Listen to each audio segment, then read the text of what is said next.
What's a bad emotion? What would you say is a bad emotion?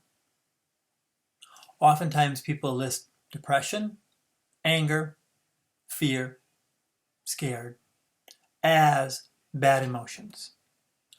Why do we do this?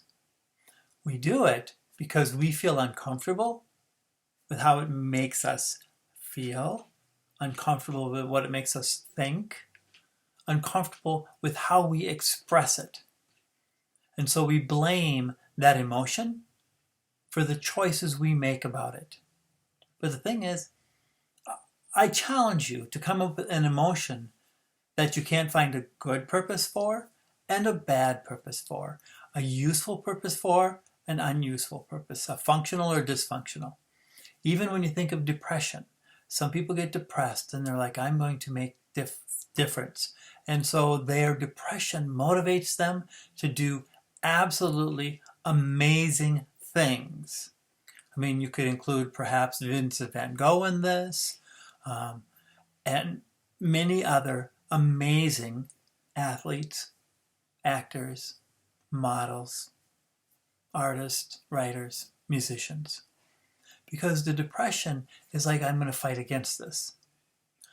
On the other hand, some people are like scared, and they fight against scared, and they take unnecessary risks.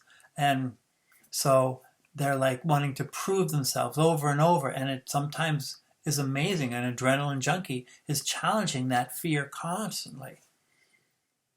And so part of it is that an emotion can be great motivation if it's uncomfortable, but it can also be great motivation if it is comfortable.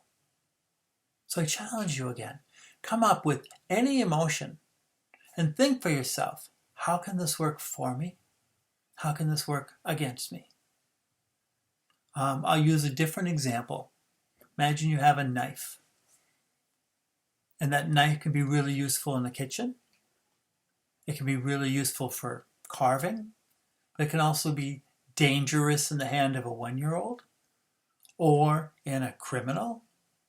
That doesn't make the knife good or bad. It's just a knife. And that's why when you think of emotions, we're hardwired to feel emotions. Emotions power our lives. And so there is not a good emotion and a bad emotion. They are emotions. And we can use them, we can express them, we can create them in good or bad ways. And that's a whole different discussion. Because now we're talking about beliefs and values and thoughts. So I look forward to having those discussions. Once you get to the point where it's like, you know what? All emotions are okay. I'm emotional, that's okay. You can be emotional, that's okay. All emotions are okay. And we'll start looking at those learned beliefs and values that we can challenge and find new ways to manage those powers, those emotional powers that we might feel less comfortable with. Looking forward to doing this down the road. Thank you.